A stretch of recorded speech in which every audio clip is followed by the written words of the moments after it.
नमस्कार दोस्तों, टेक्नो 15 में आपका स्वागत है। तो दोस्तों, कल से एक बात चल रहा है कि इंडिया में जो पबजी बैन हुआ है उसके ऊपर से बैन हट जाएगा। तो दोस्तों, इस वीडियो में मैं आपको बताऊंगा कि ये बात में कितना सच्चाई है। हम सिर्फ दोस्तों यहाँ पे फैक्ट्स के ऊपर ही बात करेंगे, कुछ मसालादार खबर आपको नहीं देंगे। तो मैं दो बात आपको बताऊंगा कि फर्स्ट, कि पबजी जो बैन हुआ है उसको इंडिया में वापस आने में क्या दिक्कत है, और सेकंड, अगर इंडिया में पबजी अनबैन होना चाहता है तो उसको क्या क्या स्टेप फॉलो करना पड़ेगा, जिसको देख के हमारे भारत सरकार कंसिडर करेगी कि हाँ, इस ऐप को अब अनबैन करना चाहिए। तो चलिए दोस्तों, वीडियो को स्टार्ट करते हैं। और हाँ दोस्तों, वीडियो को लाइक शेयर एंड चैनल को सब्सक्राइब करने को मत भूलना।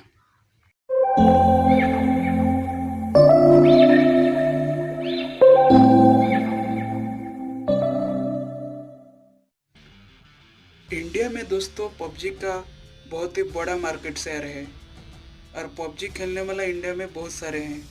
इसलिए पबजी को जो बनाया है, यानी पबजी का जो जन्मदाता है company, Korean company Bluehole ने, तो नहीं चाहता कि इंडिया से पबजी पूरा हमेशा के लिए बैन हो जाए और उसको उसका मार्केट शेयर खोना पड़े।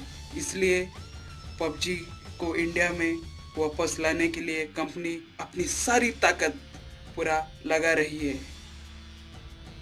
पबजी वाले दोस्तों अपनी तरफ से सारी कोशिश कर रहे हैं कि जैसे तैसे जल्द ही इंडिया में उनका पबजी फिर से वापस आ जाए। जैसे कि दोस्तों मैं आपको बताया कि पबजी को जो बनाया है, यानी उसका जन्मदाता एक कोरियन कंपनी है, तो इंडिया में पबजी बैन आखिर क्यों हुआ।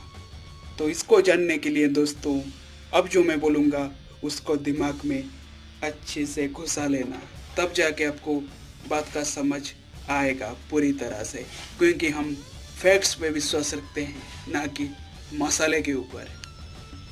दोस्तों, पबजी दो कंपनी के हिस्सेदारी में चलता है। फर्स्ट तो पबजी को जो बनाया है वो एक साउथ कोरियन कंपनी है जिसका नाम है ब्लू होल, जिसका गेम आपको पबजी पीसी और कंसोल में देखने को मिल जाता है।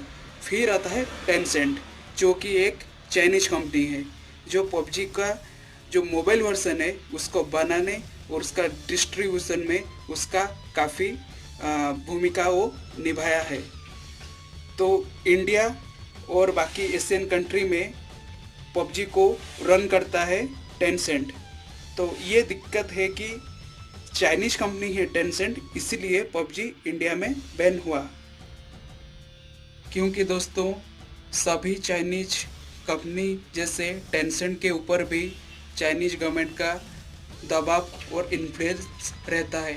और दोस्तों चाइनीज गवर्नमेंट का जो लॉ है वो डेटा प्राइवेसी और सिक्योरिटी को लेके इतना स्ट्रॉन्ग नहीं है, बोले तो पूरा वीक और घटिया सा लॉ है चाइना में।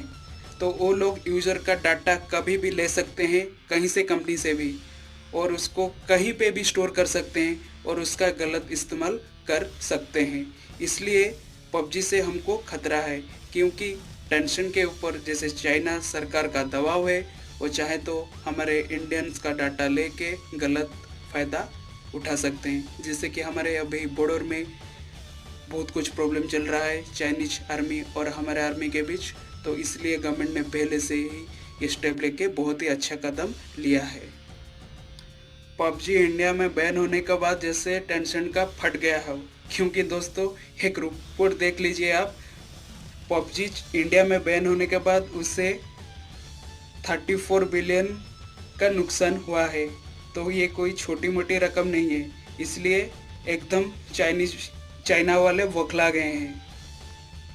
तो पबजी का जो मेन बनाया था कंपनी ने, ब्लू होल ने, वो अभी सोच रहा है कि ये चाइना वालों की वजह से वो क्यों नुकसान झेले।